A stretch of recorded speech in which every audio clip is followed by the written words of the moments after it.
Талантбек Шайдуллаев.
Yanlış yaptım biliyorum, belki ebesi bir aşık kalamadım.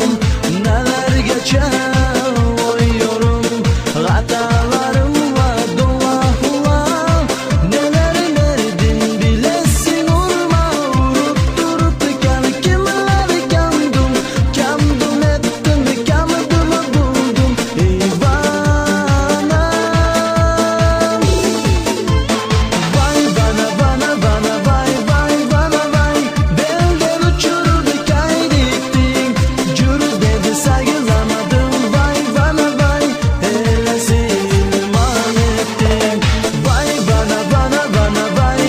bana belden uçurdu kaydettin, cürü dedi saygılamadım. Vay bana hele silman ettin.